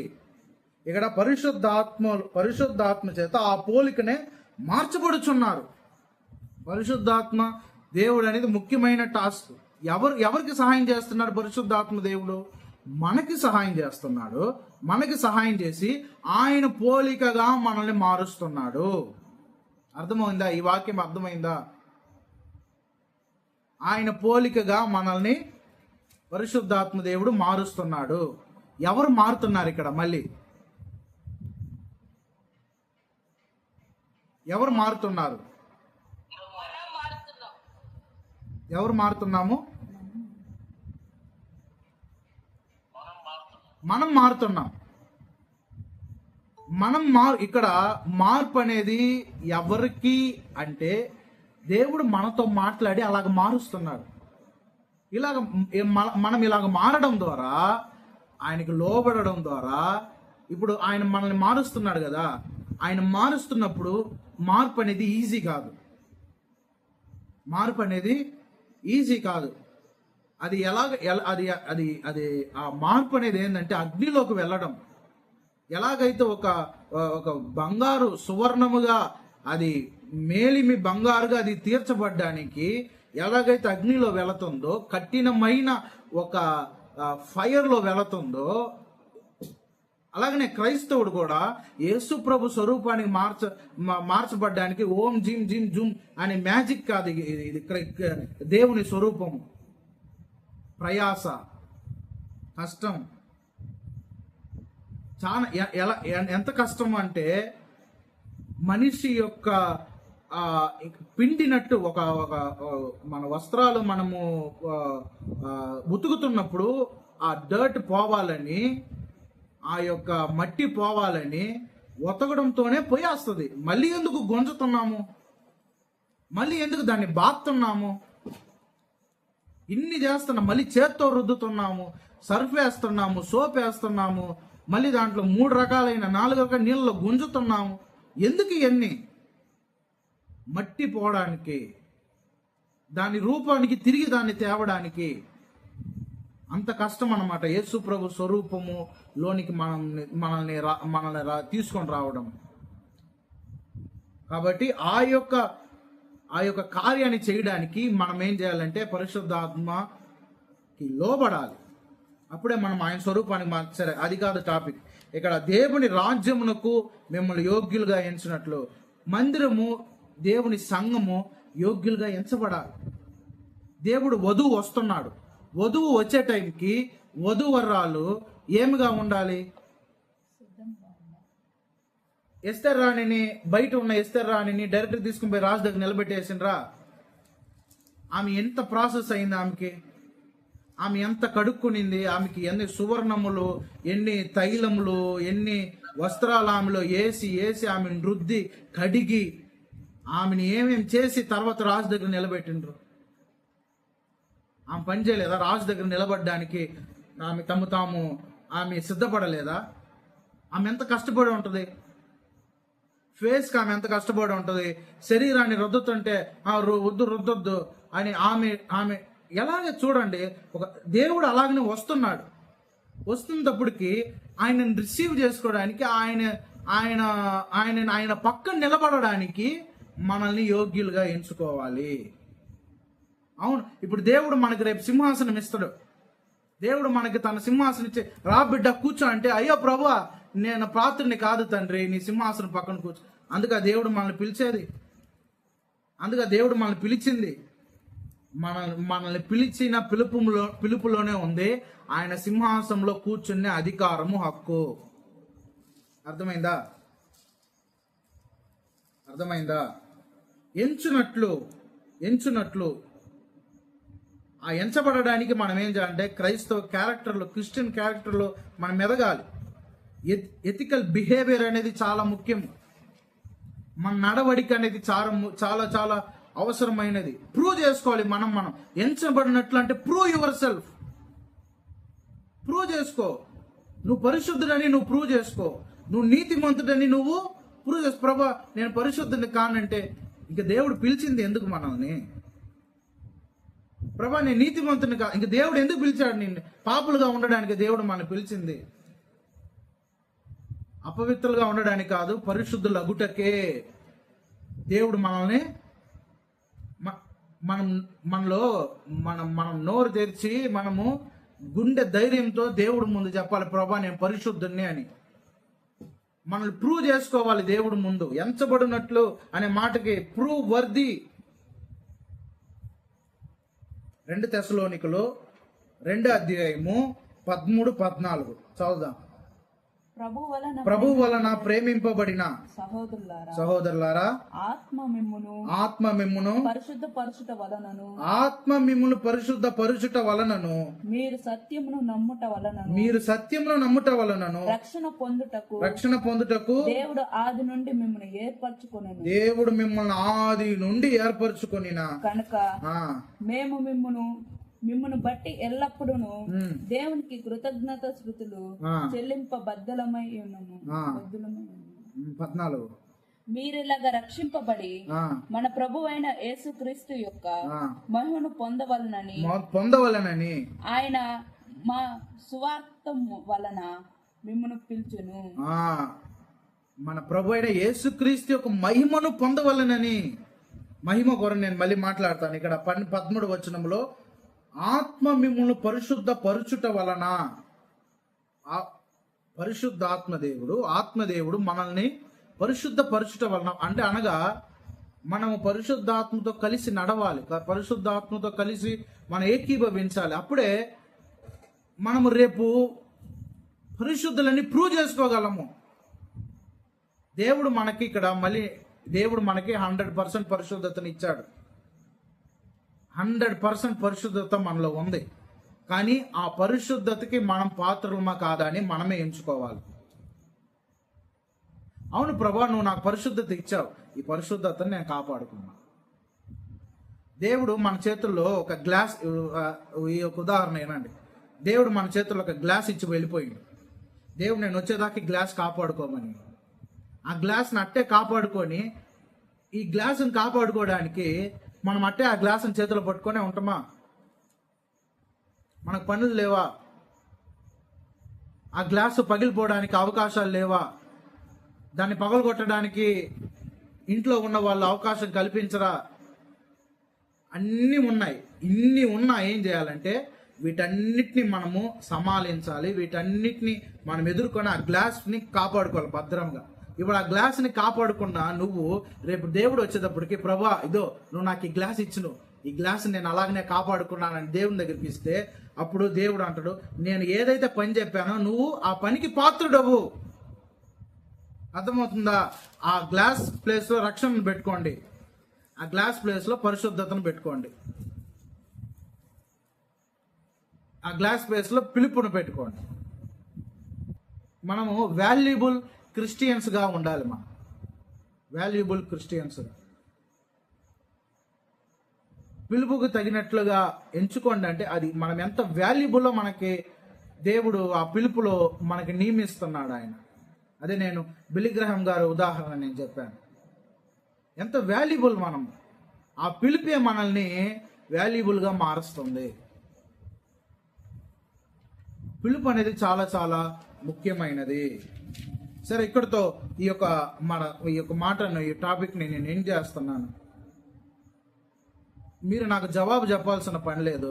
దేవుడు మిమ్మల్ని ఎందుకు పిలిచాడు? దేవుడు మిమ్మల్ని ఎందుకు పిలిచాడు? సువార్త చెప్పడానికి ఇవన్నీ వచ్చి జనరల్ కాలింగ్. అది సువార్త చెప్పడానికి, ప్రార్థన చేయడానికి, రక్షించడానికి, ఇతరులను దేవుని వైపు నడిపించ, ఎంత జనరల్. స్పెషల్ కాలింగ్ ఏంది? దేవుడు నిన్ను ఎందుకు పిలిచాడు? నీ స్పెషల్ టాస్క్ ఏంటి? దేవుని రాజ్యాన్ని కట్టడానికి దేవుడు మనందరిని పిలిచాడు. రాజ్యం కట్టడానికి అందరూ ఇసుక మోస్తారా? అందరూ సిమెంట్ మోస్తారా? అందరికీ ఒక్కొక్క పని ఉంది. నీ పని ఏంటి? దేవుని రాజ్యంలో నీ పని ఏంటి? ఒకవేళ కానీ నీ పని ఏంటని నీకు ఇంకా తెలియలేదంటే ఇంకా 2 నెలలు టైం ఉంది. కొత్త సంవత్సరంలో ప్రవేశించే లోపల నీ పిలుపు ఏదో తెలుసుకో. నీ పిలుపు తెలుసుకో అని చెప్తున్నానని ఒక తనీగా పోయి సేవ చేయడం అనేది నేను ఇక్కడ చెప్పడం లేదు. నీ పిలుపు ఏంటి? ఆ పిలుపులో దేవుని రాజ్యంలో నీకు భాగం ఏంటి? పిలుపు ఏంటి? నీ పిలుపుకి తగినట్లుగా దేవుని రాజ్యంలో నీ యొక్క బాధ్యత ఏంటి? ఇప్పుడు ప్రతి ఒక్కరికి దేవుడు నన్ను ఇందుకు పిలిచిండు అనే ఒక విషయం తెలుసుకోవడం కానీ ఏం చేస్తుంటారంటే పక్కన పోయి ఇంకొక రాజ్యం కడుతుండ్రు. దాని పక్కన పోయి ఇంకొక రాజ్యం కడుతుండ్రు. చూడండి, ఆది సంఘంలో బాగా వినండి, మాట బాగా వినండి. ఆది సంఘంలో ప్రవక్తలు నిండ్రు, అపోస్తులు నిండ్రు, సేవకులు నిండ్రు, బోధించేవారు నిండ్రు, ప్రవక్తలు, అన్ని 5 పరిచర్యలు ఒక సంఘంలో ఉనింది. కానీ ఈరోజు 5 పరిచర్యలు 500 సంఘాలు ఉన్నాయి. కారణం ఏంటంటే నా పిలుపు వేరే అని ప్రతి ఒక్కరు ఏం చేస్తుందంటే ప్రతి సంఘాన్ని కట్టుకుంటా పోతుండ్రు. ఇటు కట్టుకుంటా పోతే దేవుని రాజ్యం అసలు కట్టబడదు. అందరూ ఒక దిక్కు ఉండి ఒక రాజ్యాన్ని కట్టాలి. దాన్నే ఉజ్జీవం అంటారు. మనం ప్రార్థన చేస్తాం, మేము ఉజ్జీవం అని. ఉజ్జీవం అంటే ఏంటంటే మనం అందరం ఏకమవడమే ఉజ్జీవము. చిత్తూరు ఏకమవడము, చిత్తూరు సేవకులు, చిత్తూరు సంఘము ఏకమవడమే ఉజ్జీవము. ఆ ఉజ్జీవం వస్తేనే మనము 1 అయితేనే ఈ చిత్తూరుని మనం సంపాదించుకోగలం. నాకు ప్రవచనం వచ్చని పక్కన పోయి ఇంకో చర్చి స్టార్ట్ చేసి ప్రవచనం చెప్పడము, దేవుడు నన్ను సంఘాలు కట్టమయండి అని పక్కన పోయి ఒక్క రాజ్యము ఒక్కరి కింద ఉండి అన్ని పనులు మనం చేయాలి. దేవుడు చెప్పిన పిలుపు అనేది అదే. పిలుపుకు తగినట్లుగా మీరు నడుచుకోండి. అర్థమైందా ఈ విషయము? మీకు చెప్పేది ఏంటంటే మీ పిలుపు ఏంటి? దేవుడు మిమ్మల్ని ఎందుకు పిలిచాడు? దేవుడు మిమ్మల్ని ఏం చేయమంటున్నాడు? భూమి మీద మీ యొక్క పని ఏంది? ఇది కానీ మీరు కానీ తెలుసుకోకపోతే, ఇది కానీ మీకు కానీ ఒకవేళ మీరు ఇది నాకు అనవసరమైన టాపిక్ పాస్టర్ గారు, ఇది నాకు అవసరం లేదు అంటే రేపు వచ్చే మహిమ ముందు భయంకరంగా అవమానపడేది నువ్వే. అప్పుడు ఏడుస్తూ, అప్పుడు బాధపడతావు, అప్పుడు దుఃఖిస్తూ, అయ్యో భూమి పైన ఉన్నప్పుడే ఇది నాకు తెలుసుంటే నేను చేసి ఉండేవాడిని కదా, భూమి పైన ఉన్నప్పుడే ఇంకొంచెం దేవుని కొరకు శ్రమపడి ఉండేవాడిని కదా, ఇంకా కొంతమంది భూమి పైన ఉన్నప్పుడే దేవుని కొరకు హతసాక్షిగా మరణించి ఉంటే బాగుండేది కదా అని ఆలోచనలు ఇప్పుడు రావు. ఇప్పుడు అంతా ఏంటంటే తిన్నమా, పనుకున్నామా, మన బిడ్డలను చూసుకున్నామా, వాళ్ళు చదివించినమా, మన బాగున్నామా, మనము సంపాదించినమా, ఇదేదా మైండ్.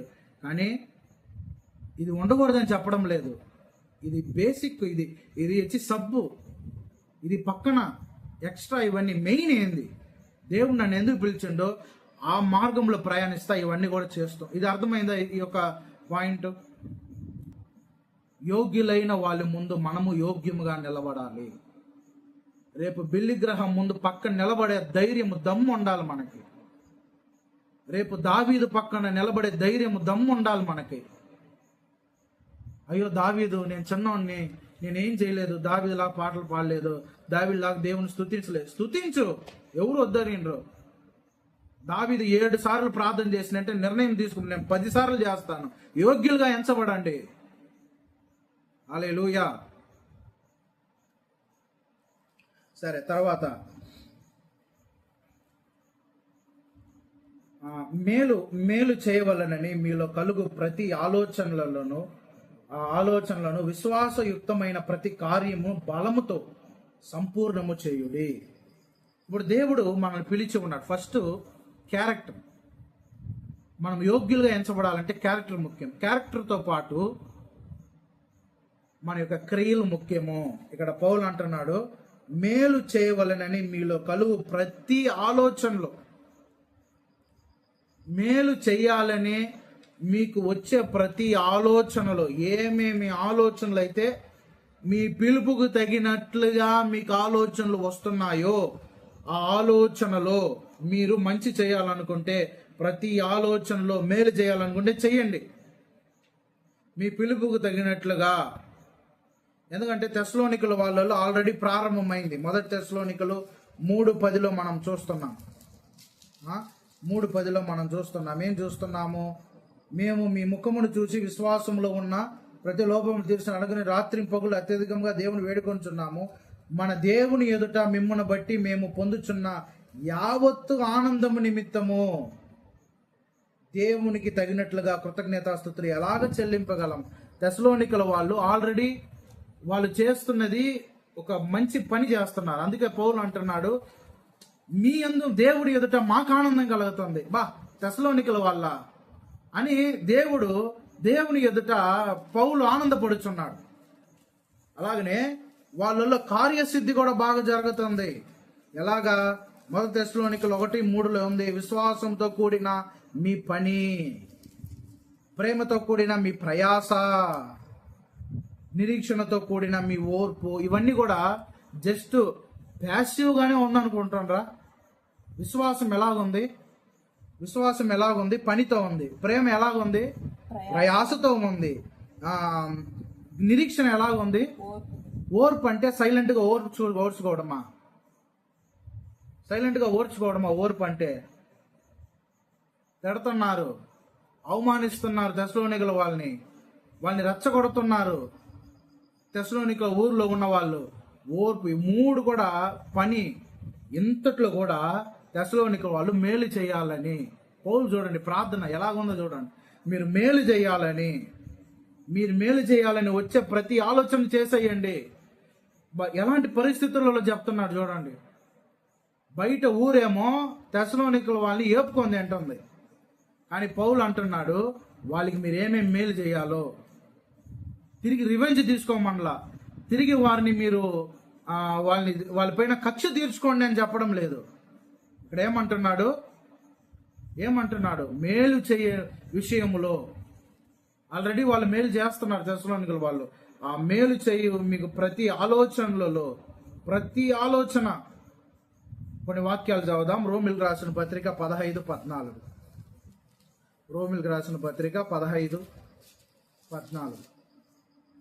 నా సహోదరులారా మీరు కేవలం మంచివారును సమస్త జ్ఞాన సంపూర్ణులను ఒకరిని ఒకరు బుద్ధి చెప్ప సమర్థులై ఉన్నారని నా మటుకు నేనును మిమ్మల్ని గూర్చి రుదిగా నమ్ముచున్నాను. ఒకరినొకరు మీరు కేవలము మంచివారును సంపూర్ణ జ్ఞాన సంపూర్ణులను ఒకరినొకరు బుద్ధి చెప్పుకొని సమర్థులై ఉన్నారని మా మట్టుకు మేము రూఢిగా నమ్ముచున్నాము. మేలు చేయ విషయంలో మీరు మంచివారు. గలతీయులు 5:22 మంచితనం అనేది 22. అయితే ఆత్మ ఫలం ఏమనగా ప్రేమ, సంతోషం, సమాధానం, దీర్ఘశాంతం, దయాలత్వం, మంచితనం. ఆత్మ ఫలం ఏంటంటే ఒక ఫలము మంచితనం. మేలు చేయాలని మీలో ప్రతి ఆలోచన, ఇది ఆత్మ ఫలం. ఇది ఆత్మ ఫలం. మేలు చేయవలసిన వచ్చే ప్రతి ఆలోచన ఎవరి మోటివేషన్, ఎవరి యొక్క పుష్? పరిశుద్ధాత్మ యొక్క పుష్. పరిశుద్ధాత్మనే ఈ యొక్క మంచితనం అనే గుణాన్ని తెస్సలోనికల హృదయాలలో విత్తి ఉన్నాడు. పౌలు అంటున్నాడు, ఆ విత్తనము సంపూర్ణమవ్వాలనేదే ఇక్కడ ప్రార్థన. దేవుడు మేలు చేయడం అనేది దేవుడు ఆలోచన. తెస్సలోనికల వాళ్ళు క్యారెక్టర్ తగినట్టుగా వాళ్ళు జీవించాలనడానికి వాళ్ళు ఏం చేయాలంటే మేలు చేయాల్సిన ప్రతి ఆలోచన, ఏమేమైతే ఆలోచన, దేవుడు ఆలోచన, పరిశుద్ధాత్మ ఆలోచన ఏమేమైతుందో మేలు చేయడం అంటే ఒట్టి పేదలకి అన్నం పంచడం మాత్రమే మేలు కాదు. బైబిల్లో బోల్డ్ అన్ని మంచితనాలు ఉన్నాయి చేయవలసినవి. మందరూ అనుకుంటారు పేదలకి సహాయం చేయడము, అనాథాశ్రమం పెట్టడమే మంచితనం కాదు. చాలా ఉన్నాయి బైబిల్లో మంచితనాలు, గుడ్నెస్. ఇవన్నీ ఎట్లా రావాలి? ఎవరు చెప్పి రావాలి? మన ఆలోచనలా? పరిశుద్ధాత్మ వలన వచ్చే ఆలోచనగా ఇవి ఉండాలి. మనం ఆలోచిస్తే ఇప్పుడు మనము చూడండి, ఇప్పుడు మనం ఉదాహరణకి మనం ఒక మంచితనం చేద్దామని సంఘంగా మనం ఆలోచించాం అనుకోండి, అది రాదు, అది జరగదు. జరిగిందా ఇప్పటివరకు? ఏది జరగదు. కానీ పరిశుద్ధాత్మ యొక్క ప్రేరేపణ వల్ల ఏదైనా వచ్చిందంటే అది ఖచ్చితంగా జరుగుతుంది. అట జరిగిందా? జరిగిందట, జరిగి ఉంటుంది కానీ మనకి గుర్తులేదు కదా. మేలు చేయవలసిన ప్రతి మేలు మీరు చేయండి. ఎవరికి చేయాలి మేలు? తెస్సలోనికల ఊర్లో ఉన్న వాళ్ళకి. కక్ష తీర్చుకోమనలేదు, మేలు చేయమంటున్నాడు. ఆ మేలుతో పాటు ఏమంటున్నాడంటే విశ్వాసయుక్తమైన ప్రతి కార్యమును బలముతో సంపూర్ణము చేయుడి. ప్రతిది కూడా work of faith accomplished with the power. Work of faith accomplished by the power. మీరు వర్క్ చేయండి. విశ్వాసయుక్తమైన ప్రతి కార్యము బలముతో. ఎవరి బలంతో అంటే పరిశుద్ధాత్మ బలముతో సంపూర్ణము చేయుడి. మీ సొంత బలముతో కాదు, దేవుని బలముతో, పరిశుద్ధాత్మ యొక్క బలముతో మీరు సంపూర్ణము చేయుడి, మనుష్యుని యొక్క బలము కాదు. 1 తెస్సలోనికలు 1:5 రాయబడి ఉంది, మీరు ఏర్పరచబడిన సంగతి అనగా మా సువార్త మాటలతో మాత్రమే కాదు, శక్తితో, పరిశుద్ధాత్మతో, సంపూర్ణ నిశ్చయతతో మీ యొద్ద వచ్చి ఉన్నదనే సంగతి మాకు తెలియను. ఎలాగొచ్చిందంట? శక్తితో, పరిశుద్ధాత్మతో, సంపూర్ణ నిశ్చయతతో మీ యొద్దకు వచ్చి ఉన్నది. శక్తి ఎలాగొచ్చింది తెస్సలోనికల వాళ్ళకి? పరిశుద్ధాత్మ వలన, పరిశుద్ధాత్మతోను శక్తితోను. విశ్వాసయుక్తమైన ప్రతి కార్యమును దేవుని బలముతో సంపూర్ణము చేయాలి. విశ్వాసయుక్తమైనదంటే 1 తెస్సలోనికలో ఉన్నట్లుగా 1 తెస్సలోనిక 1:3 చదివినట్టుగా ఏమనుంది అక్కడ?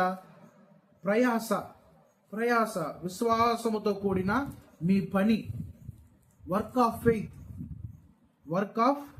ఫెయిత్. దేవుడు విశ్వాసయుక్తమైన కార్యాలు మనల్ని చేయమంటున్నాడు. ఎలాగ చేయాలి? దేవుని యొక్క బలముతో మనము చేయవారిగా సంపూర్ణము చేయాలి. అది సంపూర్ణము చేయాలి, కంప్లీట్ చేసేయాలి, ఫుల్ఫిల్ చేసేయాలి. కంప్లీట్గా మనము దాన్ని చేసేవారిగా ఉండాలి. అది ఎలాగుండాలి? విశ్వాసపూరితముగా ఉండాలి, విశ్వాసయుక్తమైనదిగా ఉండాలి. విశ్వాసం అనేది ప్యాసివ్ కాదండి. నేను ఎప్పుడు చెప్తాను, విశ్వాసం అనేది ఎప్పుడు యాక్టివ్. విశ్వాసం అనేది యాక్టివ్గా ఉండాలి. విశ్వాసానికి పని ఉండాలి. ఆ విశ్వాసానికి ఈ పనిని జనరేట్ చేసేది ఏంటంటే పరిశుద్ధాత్మ దేవుడు, అనగా దేవుని బలము. ప్రతి కార్యము దేవుని బలము. ప్రతి కార్యములో దేవుని బలముతో దేవుని సేవించడానికి విశ్వాసయుక్తమైన కార్యములను చేయుడి. కొన్ని వాక్యాలు మనం చదువుదాం. ఫిలిప్పీయులకు రాసిన పత్రిక 1:11 చదవండి. ఫిలిప్పీయులకు రాసిన పత్రిక 1:11. మీ ప్రేమ తెలుగుతోను సకాల విధములైన అనుభవ జ్ఞానంతోను కూడినదై అంతకంతకు అభివృద్ధి పొందవలననియు, ఇందువలన దేవునికి మహిమయు స్తోత్రమును కలుగునట్లు మీరు యేసుక్రీస్తు వలనైనను నీతి ఫలముతో నిండుకొనిన వారై క్రీస్తు దినమునకు నిష్కంఠములను నిర్దోషులను కావాలననియు ప్రార్థించుచున్నాను. చూడండి ఇక్కడ ఏం చెప్తున్నా అంటే, మీ ప్రేమ తెలివితో సకల విధమైన అనుభవ జ్ఞానముతో కూడినదై అంతకంతకు అభివృద్ధి పొందవలెనని, ఇందువలన దేవుని మహిమయు స్తోత్రము కలుగునట్లు ఆ క్రీస్తు దినమున మీరు నిష్కపటములుగాను నిర్దోషములను కావాలనని ప్రార్థన చేయుచున్నాను. ఏమవ్వాలండి? ఇక్కడ సంపూర్ణత గురించి మాట్లాడుతున్నాడు, అభివృద్ధి గురించి మాట్లాడుతున్నాడు. ప్రేమ సంపూర్ణం అవ్వాలి. ఇప్పుడు ప్రేమ సంపూర్ణం అవ్వాలంటే ఎవరు కావాలి? మనకి ఎవరు కావాలి? బలము కావాలి. విశ్వాసం సంపూర్ణం అవ్వాలంటే ఏం కావాలి? బలము కావాలి. ఈ బలం మనకి ఎట్టొస్తుంది? దేవుని కృప చొప్పున మనకి దేవుడు ఆయన బలాన్ని ఇస్తాడు. అది ఎలాగిస్తాడు? ఆయన పిలుపుకు తగినట్లుగా నడుచుకునే వారికి. అనగా ఇక్కడ నేను ఎందుకు ఫస్టే పిలుపుకు తగినట్లుగా నడుచుకున్న వారు అనే మాట చెప్పానంటే అది ట్రాక్ అన్నమాట. పిలుపుకు తగినట్లుగా నువ్వు నడుచుకొని పోతూ ఉంటే, ఆ ట్రాక్ లో పోతూ ఉంటే నెక్స్ట్ నువ్వు నీ ఆలోచన ప్రతి మంచి పని చేయాలని, మేలు చేయాలనే ఆలోచన నీకు వస్తుంది. దాని తర్వాత విశ్వాసయుక్తమైన కార్యములు చేయాలనే ఆలోచన నీలో వస్తుంది. ట్రాక్ అన్నమాట నువ్వు. అందుకే నేను ఫస్ట్ గానే చెప్పాను, ఆ యొక్క మాట పిలుపుకు తగినట్లుగా ఎంచబడినట్లు. నీ పిలుపు నీకు ట్రాక్ వేస్తుంది. నీ పిలుపు నువ్వు నడవలసిన దారిని చూపిస్తుంది. నీ పిలుపు నువ్వు చేయవలసిన పనిని, దేవుని చిత్తాన్ని నిర్ణయిస్తుంది. ఎలాగ సాధ్యం? అది పరిశుద్ధాత్మ ద్వారా. ఎఫెసీయులు 3:16 చదవండి. తగిన శక్తి గలవారై కావాలనని ప్రార్థన చేయుచున్నాను. తగిన శక్తి గలవారై. క్రీస్తు ప్రేమను తెలుసుకోవడానికి మనకు తగిన శక్తి కావాలి. అది చెప్పాను కదా, విశ్వాసయుక్తమైన ప్రతి కార్యమును చేయడానికి మనకేం కావాలి? దేవుని శక్తి కావాలి. అనగా పరిశుద్ధాత్మ మనకి, పరిశుద్ధాత్మ ఆయన పరిశుద్ధాత్మ వ్యక్తి. ఆయన వ్యక్తి తెచ్చేది ఏంటంటే దేవుని శక్తి. మనం ఈ భూమి పైన ఏదైనా చేయడానికి, అనగా ఆయన పిలుపుకు తగినట్లుగా మనల్ని జీవించడానికి, విశ్వాసయుక్తమైన కార్యములను చేయడానికి. కార్యములంటే వర్క్ ఆఫ్ ఫెయిత్. కార్యములను చేయడానికి మనల్ని యోగ్యులుగా ఎంచునట్లు ఈ పరిశుద్ధాత్మ దేవుడు మనకి సహాయం చేస్తున్నాడు. దాన్ని ఏం చేయాలంటే ఇక్కడ పౌలు అంటే సంపూర్ణము చేయుడి. సగం వదిలిపెట్టేయొద్దు. ఆయన యందు మీరు మహిమ నొందునట్లు. చెప్పండి, ఆయన యందు నేను మహిమ పొందినట్లు. చెప్పాను కదా మహిమని. రాబోయేది మహిమ. ఆ మహిమకు తగినట్లుగా మనం మహిమ పొందాలంటే ఆయన యందు మీరు మహిమ పొందాలి. యేసు ప్రభు మహిమ పొందుతున్నాడు. ఓకే, వెరీ గుడ్, బాగుంది. యేసుక్రీస్తు యందు, ఆయన యందు మహిమ. ఆయన యందు అంటే ఇంగ్లీష్ బైబిల్లో in him, glorified in him. ఆయనలో మహిమ పడాలి. ఆయనతో పాటు కాదు, ఆయనలో మహిమ పడాలి. ఆయనలో మహిమ పడాలంటే ఈ భూమి మీద మన పని ఎట్టుంది? నిద్ర లేని పని.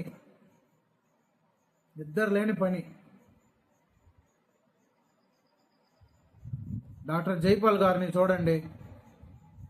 ఖచ్చితంగా దేవునితో పాటు దేవునిలో ఆయన మహిమ పడతాడు ఖచ్చితంగా. ఎందుకంటే ఆయన నిద్ర లేకుండా అంత ప్రయాసపడతాడు. ఆయన పిలుపుకు తగినట్టుగా. ఈ వాక్యానికి బెస్ట్ ఎగ్జాంపుల్ ఆయన తప్ప. ఆయన పిలుపుకు తగినట్లుగా నడుచుకుంటుండు, మంచి పని చేస్తున్నాడు. ఆయన దేవుడు ఆయన ఇచ్చిన పనిని ఆయన చేస్తున్నాడు, మేలు చేస్తున్నాడు, ఇంకా విశ్వాసయుక్తమైన కార్యాలు చేస్తున్నాడు.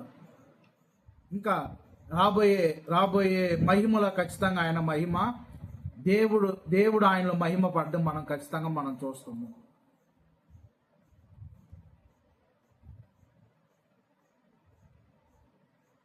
యేసు ప్రభు మనలో మహిమ పడాలి. ఆయన యందు మీరు మహిమ నొందునట్లు, ఆయన యందు మీరు మహిమ నొందునట్లు, మహిమ పొందాలి మనం ఆయనలో. అందుకే యేసు ప్రభు ప్రార్థన అదే కదా. యోహాను సువార్త 17:21-26 చదవండి. యోహాను సువార్త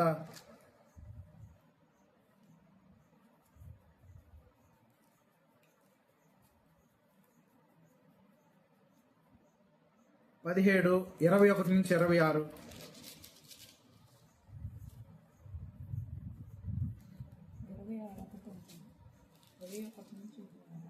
మరియు నీవు నన్ను పంపితివని లోకము నమ్మునట్లు తండ్రి, నా యందు నీవును నీ యందు నేనును ఉన్నలాగున వారును మన యందు ఏకమై ఉండవలెనని వారి కొరకు మాత్రము నేను ప్రార్థించలేదు. వారి వాక్యము వలన నా యందు విశ్వాసము ఉంచు వారందరూ ఏకమై ఉండవలనని వారి కొరకును ప్రార్థించుచున్నాను. మనము ఏకమై ఉన్నలాగున వారును ఏకమై ఉండవలనని నీవు నాకు అనుగ్రహించిన మహిమను నేను వారికి ఇచ్చితిని. వారి యందు నేను, నా యందు నీవును ఉండవలనని వారు సంపూర్ణులుగా చేయబడి ఏకముగా ఉన్నందున నీవు నన్ను పంపితివనియు నీవు నన్ను ప్రేమించినట్టే వారిని కూడా ప్రేమించితివనియు లోకం తెలుసుకున్నట్లు నాకు అనుగ్రహించిన మహిమను వారికి ఇచ్చితిని. చదవండి 26 దాకా చదవండి. 26 దాకా.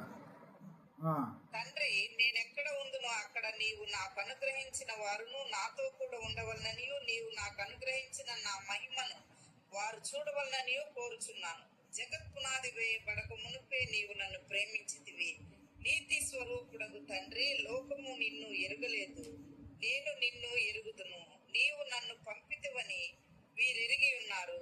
నీవు నా యందు ఉంచిన ప్రేమ వారి యందు ఉండునట్లును నేను వారి యందు ఉండునట్లును వారికి నీ నామమును తెలియజేసితిని, ఇంకను తెలియజేసిదినని చెప్పెను.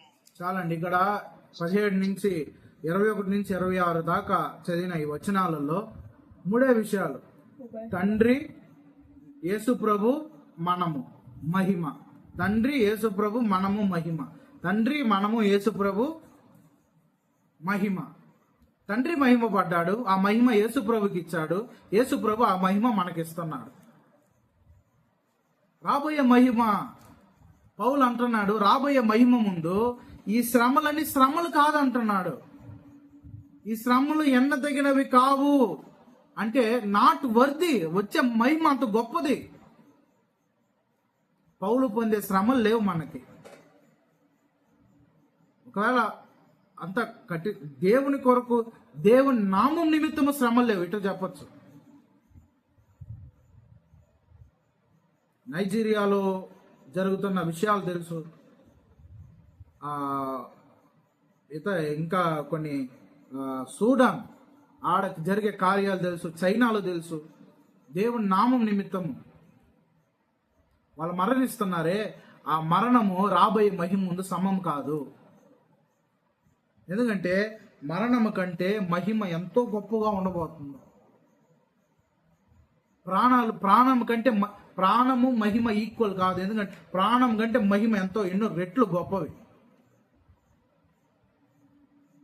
కాబట్టి ఆ మహిమ కొరకు యేసుప్రభు అదే ప్రార్థన చేస్తున్నారు. వాళ్ళు తెలుసుకోవాలి, నా నామంని నేను వాళ్ళకి ఇచ్చినాను, నా మహిమ వారు చూడవాలని కోరుచున్నాను.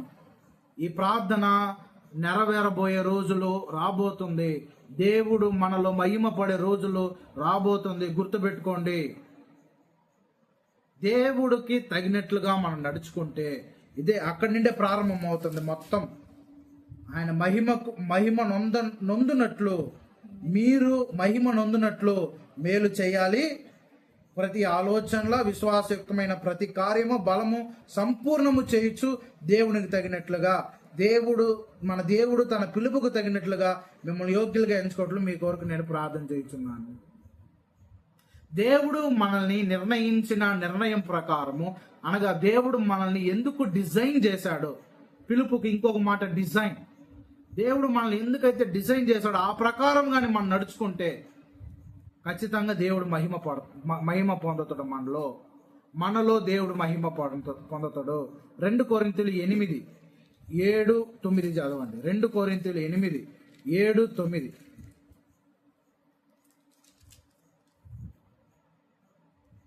అయిపోతుంది, ఒక 5-10 minutes లైవ్ ఇచ్చేస్తాను. 2 కొరింథీయులు 8:7-9. మీరు ప్రతి విషయంలో అనగా విశ్వాసమందును ఉపదేశమందును జ్ఞానమందును సమస్త జాగ్రత్త యందును మీకు మా ఎడల ఉన్న ప్రేమ యందును ఎలాగూ అభివృద్ధి పొందుచున్నారో అలాగే మీరు ఈ కృప యందు కూడా అభివృద్ధి పొందినట్లు చూచుకునుడి. అభివృద్ధి మీరు మన ప్రభు చదవండి. మీరు మన ప్రభు అయిన యేసుక్రీస్తు కృపను ఎరుగుదురు కదా. ఆయన ధనవంతుడయుండి మీరు తన దారిద్ర్యం వలన ధనవంతులు కావాలని మీ నిమిత్తము దరిద్రుడాయను. చాలు 7-9 వరకు 7-9 వరకు చదివేశారా? 8 చదువులో 9 చదివి 7-9. 8 కూడా చదవండి. 8 కూడా చదవండి. ఆజ్ఞాపూర్వకముగా మీతో చెప్పటలేదు, ఇతరుల జాగ్రత్తను మీకు చూపుట చేత మీ ప్రేమ ఎంత యథార్థమైనదో పరీక్షింపవలనని చెప్పుచున్నాను. చాలు.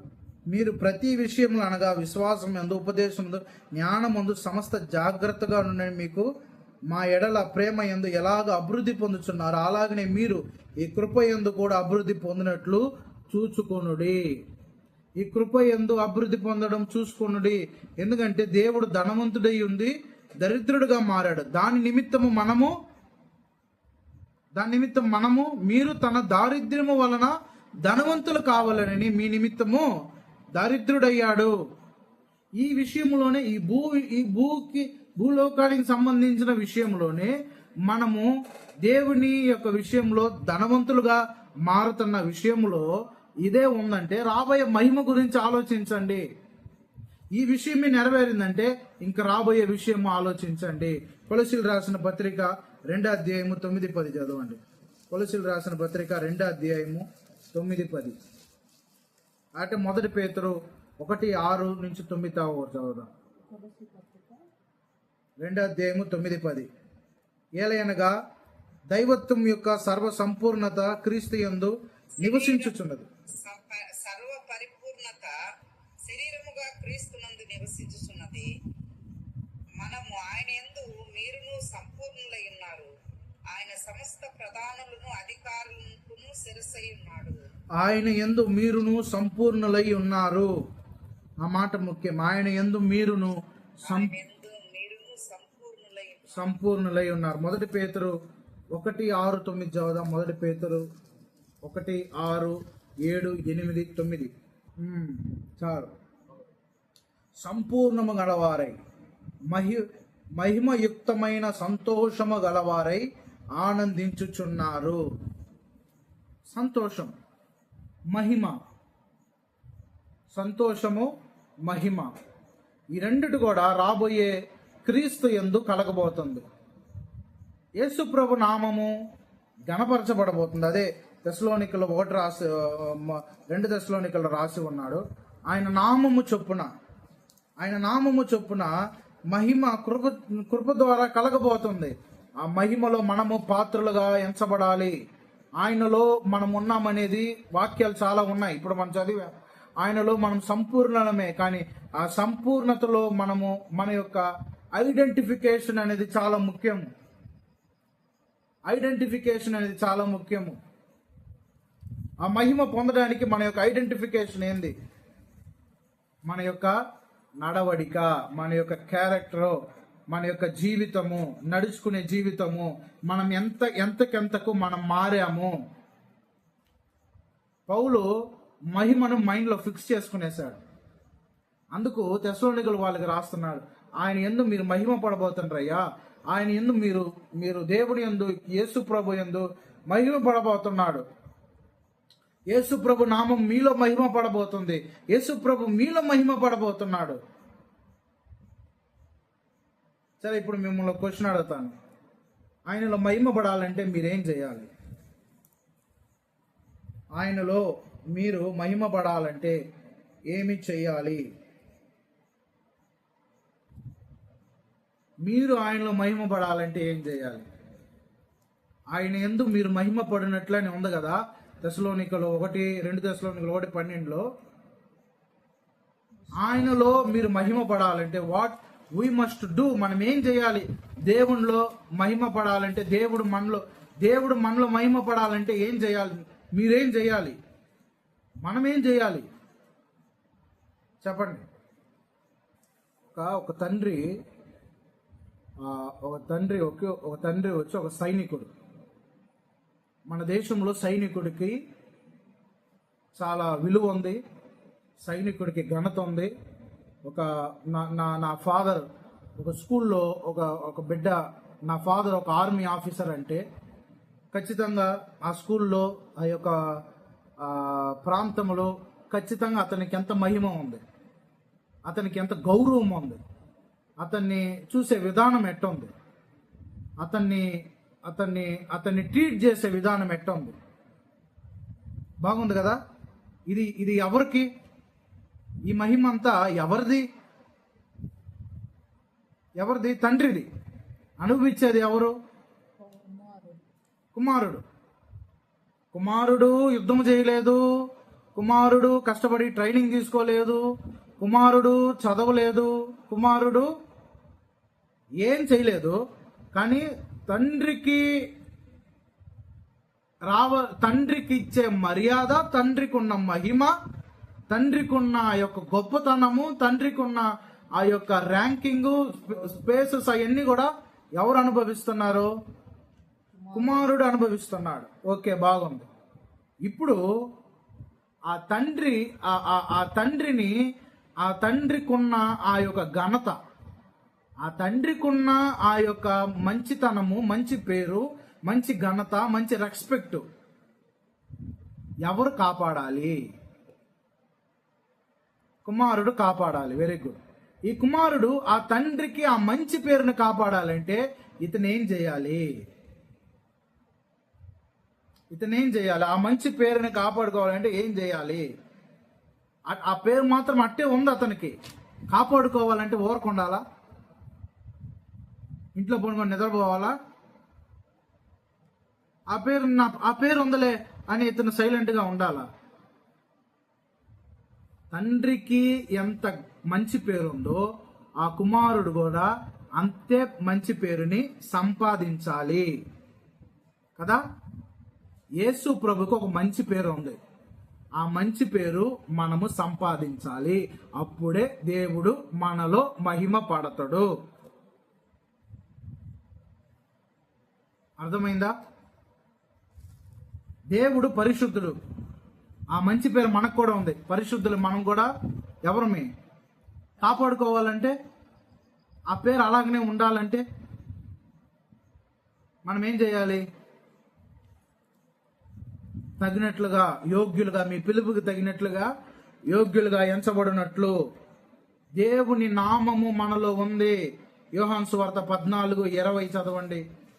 త్వరగా చదవండి. నేను చెప్పే వాక్యాలు 14:20, 15:4-8. యోహాను సువార్త 14:20. నేను నా తండ్రి యందును, మీరు నా యందును, నేను మీ యందును ఉన్నానని ఆ దినమున మీరు ఎరుగుదురు. నేను నా తండ్రి యందు ఉన్నాను, మీరు నా యందు ఉన్నారని ఆ దినం మీరు ఎరుగుదురు. ఓకే, 15:4-8 చదువు. నా యందు నిలిచియుండుడి, మీ యందు నేను నిలిచియుందును. తీగ ద్రాక్షవల్లిలో నిలిచియుండుట గాని తనంత తానే ఎలాగో ఫలింపదో, అలాగే నా యందు నిలిచుంటే గాని మీరును ఫలింపరు. నిలిచి ఉండాలి. 8. మీరు బహుగా ఫలించుట వలన నా తండ్రి మహిమపరచబడును. ఇందువలన మీరు నా శిష్యులు అవుదురు. 17:1. యోహాను సువార్త. యేసు ఈ మాటలు చెప్పి ఆకాశం వైపు కనులెత్తి ఇట్లా అనెను, తండ్రి, నా గడియ వచ్చి ఉన్నది. 10:21-23.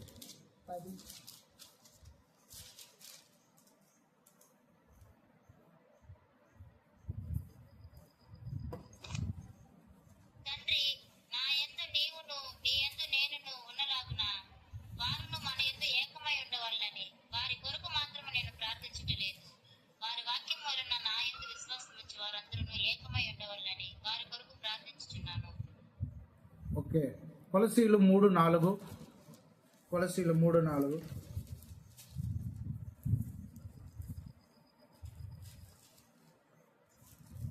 మనకు జీవమై ఉన్న క్రీస్తు ప్రత్యక్షమైనప్పుడు మీరును ఆయనతో కూడా మహిమయందు ప్రత్యక్షపరచబడుదురు.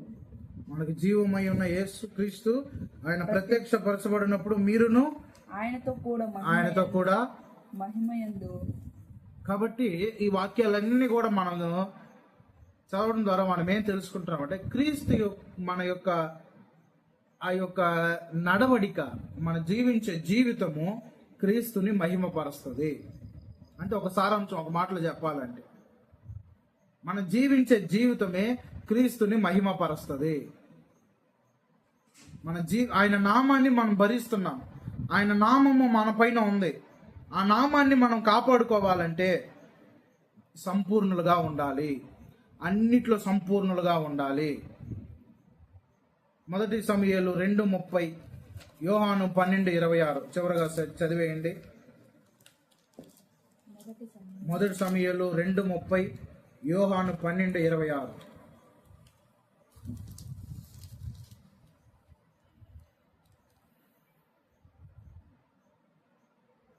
నీ ఇంటి వారును నీ పుత్రుని ఇంటి వారును నా సన్నిధి యాజకత్వం జరిగించుతున్నారని యెహోవా ఆజ్ఞయించినను. ఇప్పుడు అది నా మనసునకు కేవలము ప్రతిఫలమాయనని ఇశ్రాయేలు దేవుడైన యెహోవా సెలవిచ్చుచున్నాడు. కావున యెహోవాకు ఏదనగా, నన్ను గణపరచు వారిని నేను గణపరచుదును, నన్ను తృణీకరించు వారిని నేను తృణీకరించుదును. నన్ను గణపరచు వారిని నేను గణపరచుదును. మన జీవితంలో దేవుని గణపరిస్తే రాబోయే మహిమలో దేవుడు మనలో మహిమ పడతాడు. ఇప్పుడు జీవించే జీవితము దేవుడికి అవమానం తెస్తే రాబోయే మహిమలో మనకు అవమానము. నన్ను గణపరిస్తే మనం గణపరచాలి దేవుణ్ణి. అప్పుడు దేవుడు మనలో ఆయన యందు మీరును మహిమ నొందినట్లు. యోహాను 12:26.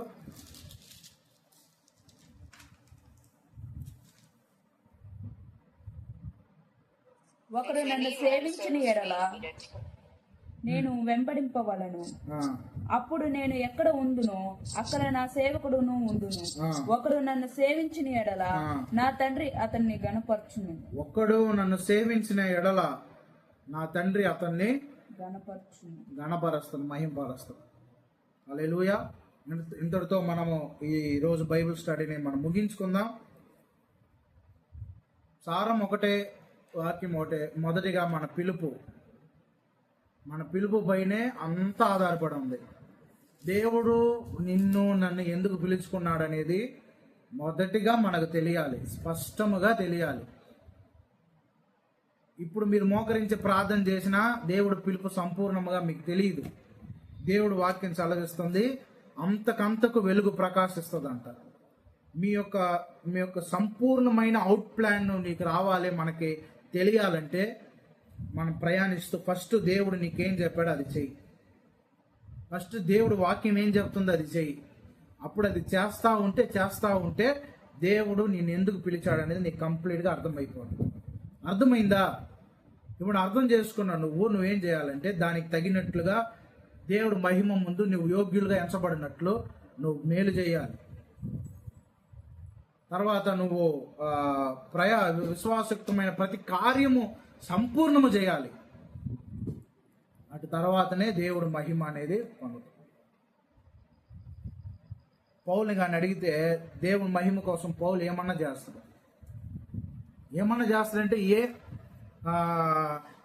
చేస్తాడంటే ఏదైనా చెయ్యాలని కాదు. ఇక్కడ దేవుడు ఎందుకు పిలిచాడో ఆ పిలుపుకి తగినట్లుగా చెయ్యాలి. ఇప్పుడు ఒక రాకెట్ని కనిపెట్టమని ఒక టాస్క్ ఇస్తే ఆ రాకెట్ పైకి పోయి ఏం చేయాలో దాని మీదనే ఫోకస్ చేయాలి. అది స్పెషల్ టాస్క్.